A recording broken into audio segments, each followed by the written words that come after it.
चारू अस्पताल के कमरे में बेड पर दुल्हन बनी लेटी थी। उसके सिर पर लाल चुनरी सजी हुई थी। इस बीमारी में भी उसका चेहरा इस वक्त चांद सा दमक रहा था। शायद यह मिहिर का प्यार ही था जिसका चेहरे पर चमक बन बिखरा हुआ था।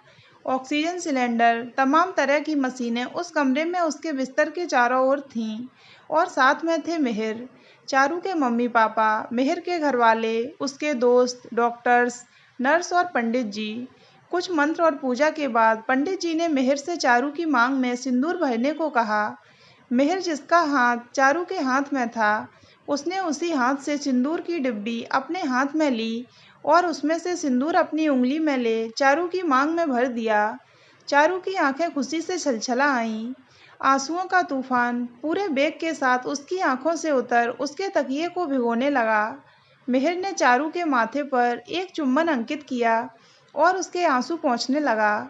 भावनाओं का एक ज्वार इस वक्त दोनों अपने अंदर समेटे थे, जिसे बांधना दोनों के लिए मुश्किल हो रहा था। खुद मिहिर की आंखें इस वक्त भर आई थीं, पर उसने खुद पर काबू कर रखा था। कमरे में मौजूद हर शख्स की आंखें भीगी हुई थीं। मिहिर ने चारू के हाथों को एक बार फिर से अपने हाथों में लिया और बोला, वादा करो, तुम हिम्मत नहीं हारोगी। मैं यहीं तुम्हारा इंतजार करूंगा। एक सुनहरा भविष्य हम दोनों का इंतजार कर रहा है। तुम जानती हो, मैं तुम्हारे बिना जी नहीं पाऊंगा। तुम्हें वापस आना ही होगा, मेरे लिए, अपने मिहिर के लिए। चारू ने मिहिर से वादा किया और कसकर उसके गले लग गई। इस वक्त शब्दों से ज़्यादा दोनों को एक दूसरे के एहसासों की ज़रूरत थी, जिन्हें वे सिर्फ और सिर्फ महसूस करना चाहते थे। मिहिर देर तक चारू की पीठ सहलाता रहा। इधर चारू के पापा ने वहां मौजूद सभी लोगों का मुंह मीठा कराया। डॉक्टर ने मिहिर से कुछ पेपर्स पर हस्ताक्षर करवाए, जो कि ऑपरेशन से पहले की कार्यवाही थी। चूंकि मिहिर अब चारू का पति था, इसलिए इस ऑपरेशन की मंजूरी, हर संभावना की जिम्मेदारी उसने खुद के ऊपर ली। डॉक्टर ने मिहिर को बताया कि अब चारू के ऑपरेशन का समय हो रहा है। मिहिर ने वहां मौजूद सभी से हाथ जोड़ कुछ देर के लिए दोनों को अकेला छोड़ने को कहा।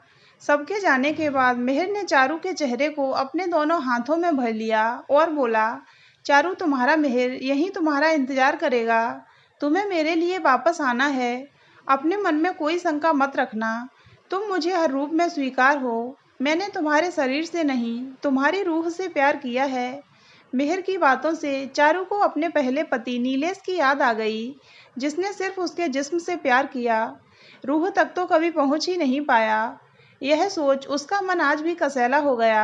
नर्स कमरे में आ चुकी थी। चारू को नर्स ने स्ट्रेचर पर लिटाया और ऑपरेशन थिएटर की ओर बढ़ गए। चारू के हाथों में मिहिर का हाथ अब भी था।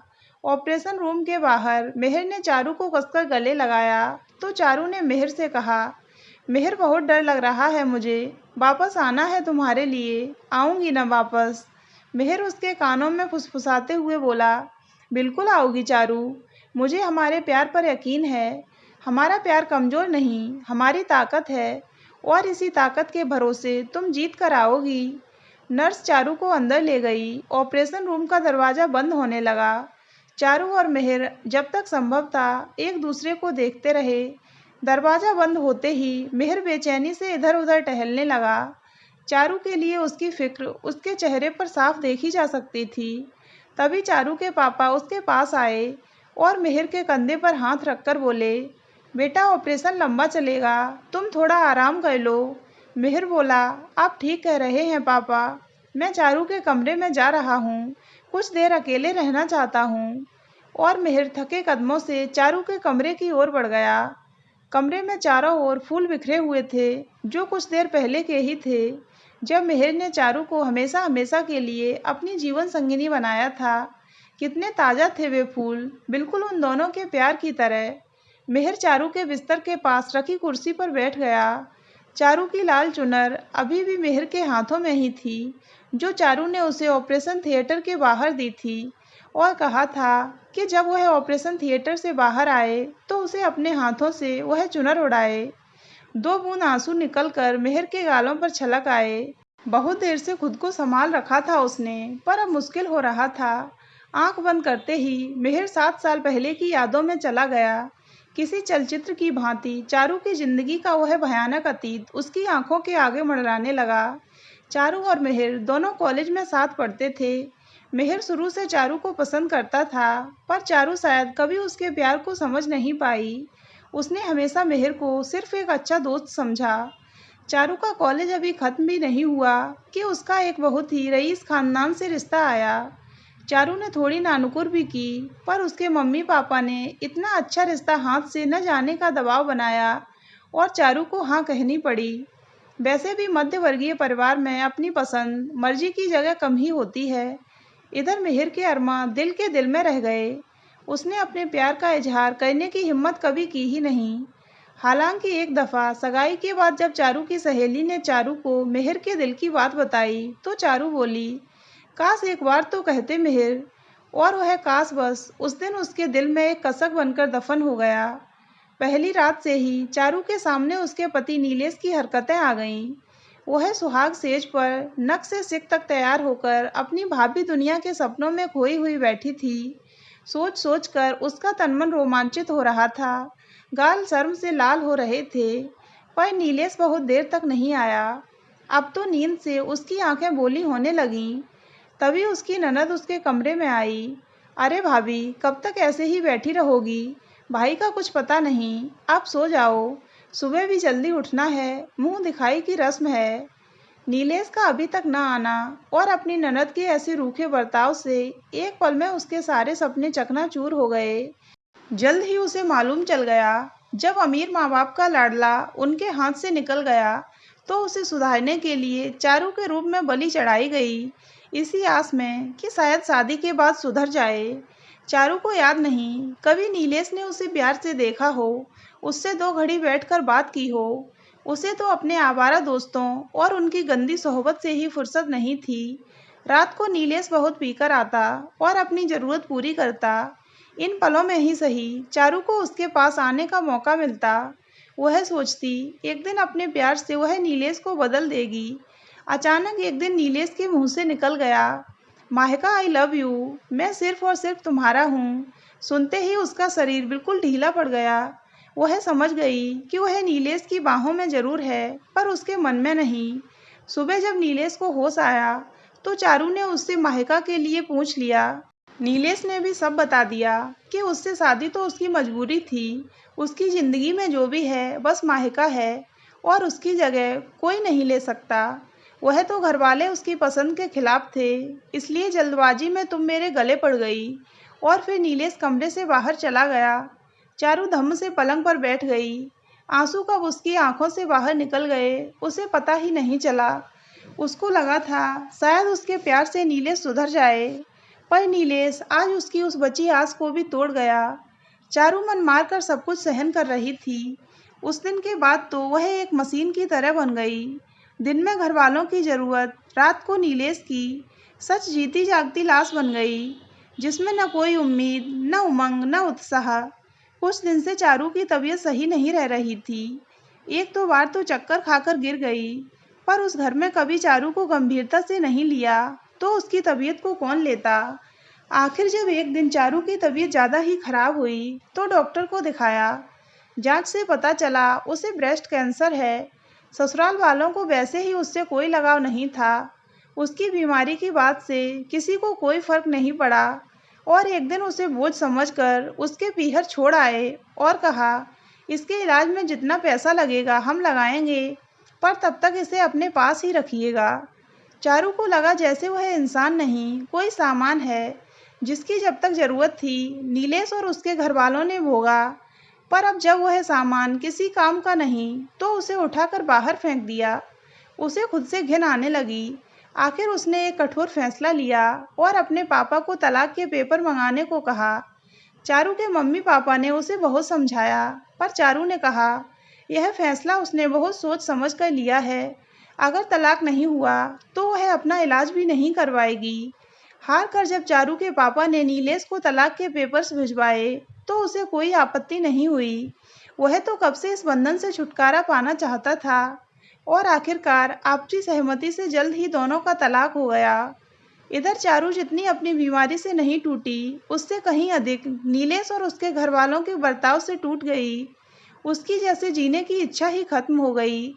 डॉक्टर्स ने साफ कहा कि हम इलाज तो करेंगे, पर सहयोग तो चारू को ही करना होगा। उसे अपने अंदर इच्छा शक्ति जगानी होगी, वरना कोई इलाज काम नहीं करेगा।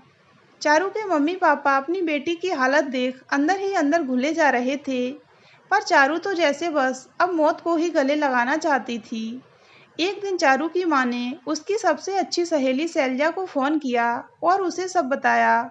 अगले दिन शैलजा और उसके दो दोस्त उससे मिलने आए। चारू अपने ख्यालों में खोई थी कि आवाज़ आई, हेलो चारू, कैसी हो? इतने दिनों बाद जानी पहचानी आवाज़ सुन चारू ने आंख उठाकर देखा। उसके सामने शैलजा, विनीता और मिहिर खड़े थे। उन चारों की कॉलेज में चौकड़ी थी। सब उनकी दोस्ती से चिढ़ते भी थे और मिसाल भी देते थे।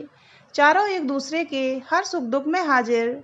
एक बार तो अपने सामने उन तीनों को देख उसकी आंखों में चमक आ गई, पर फिर उसने मुंह फेर लिया।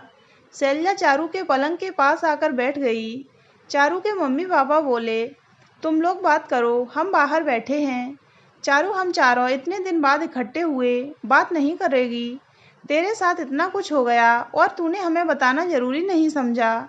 हम सब तुझे कितने फ़ोन और मैसेज करते, पर तूने तो हमारे फ़ोन उठाना बंद कर दिया। धीरे धीरे हम भी अपनी पढ़ाई में व्यस्त हो गए। शैलजा बोले जा रही थी और चारू की आंखों से आंसू बह रहे थे। आंसुओं से उसका तकिया पूरा भीग चुका था। फिर वह अचानक शैलजा के गले लग गई। सालू, मैं क्या करती? पता नहीं कुदरत मुझे किन पापों की सज़ा दे रही है। क्या बताती तुम सबको? मेरे पास बताने को भी कुछ नहीं बचा। उस दिन चारू खूब रोई। उसके दोस्तों ने भी उसे रोने दिया। उस दिन के बाद अब रोज़ उसके दोस्त उससे मिलने आने लगे।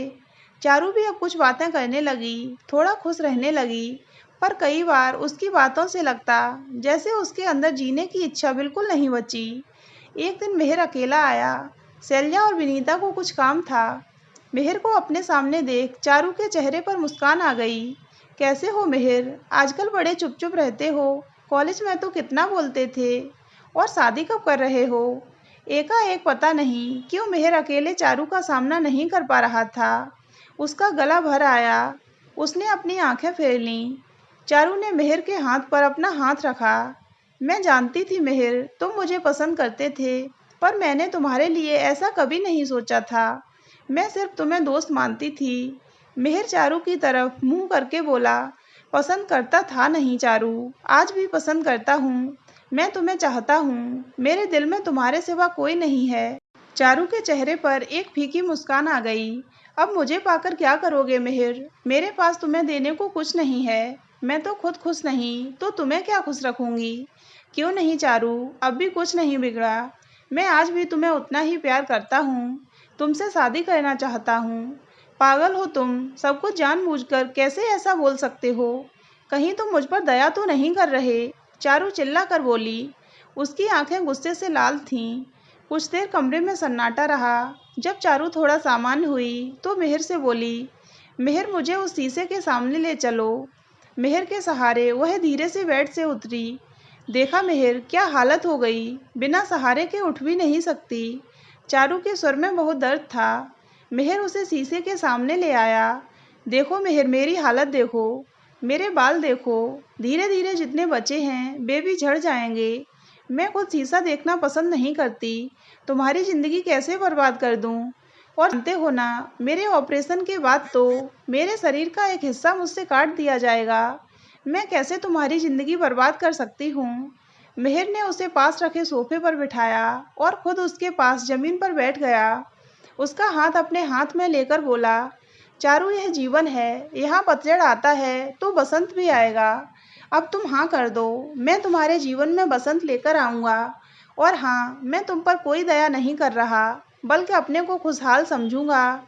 और हाँ, मैंने तुम्हारे जिस्म से नहीं, तुमसे, तुम्हारी रूह से प्यार किया है। अगर शादी के बाद कुछ होता तो? और अगर मेरे साथ कुछ ऐसा हो तो क्या तुम मुझे छोड़ दोगी? चारू ने मिहिर के मुंह पर हाथ रख दिया। नहीं मिहिर, मैं ऐसा नहीं कर सकती। इतनी स्वार्थी नहीं हो सकती। मैं तो जीना ही नहीं चाहती। मुझे मर जाने दो। चारू फूट फूट कर रोने लगी। मिहिर ने उसके आंसू पोंछे और बोला, तुम्हें जीना होगा, मेरी खातिर जीना होगा। आज से तुम्हारी जिंदगी पर मेरा भी हक है। अपने लिए नहीं तो मेरे लिए जीना होगा। वादा करो मुझसे। एकाएक चारू मिहिर की बाहों में समा गई। मिहिर, मैं जीना चाहती हूँ, तुम्हारे लिए, अपने लिए। क्या मेरे जीवन में फिर से बसंत आ पाएगा? इतने दिन बाद शायद मिहिर का प्यार उसे खुशी दे गया। मिहिर उसे सीने से लगाए बोला, क्यों नहीं आएगा, जरूर आएगा, बस अगर तुम साथ दो। चारू ने अपना हाथ मिहिर के हाथ में दिया, जैसे साथ देने का वादा कर रही हो। चारू के मम्मी पापा शैलजा और विनीता पीछे खड़े थे। सबकी आंखों में आंसू थे, पर आंखें कई अरमानों से सजी हुई थीं। मिहिर ने कहा कि वह चारू के ऑपरेशन से पहले ही उससे शादी करना चाहता है और चारू से वादा लिया कि हमारी शादी के उपहार में उसे सही सलामत वापस आना है। इधर मिहिर अभी अपने ख्यालों में ही था कि तभी चारू के पापा कमरे में आए। उनकी आंखें आंसुओं से भरी थीं। मिहिर उन्हें अपने सामने देख किसी अनहोनी की आशंका से कांपने लगा। उसका शरीर बिल्कुल सफ़ेद पड़ गया, मानो किसी ने उसके शरीर से सारा खून चूस लिया हो। मिहिर के पापा उसके पास आकर गले लगाते हुए बोले, मिहिर बेटा, तुम्हारा प्यार, तुम्हारा विश्वास जीत गया। ऑपरेशन सफल हुआ। चारू को कुछ देर में बाहर ला रहे हैं।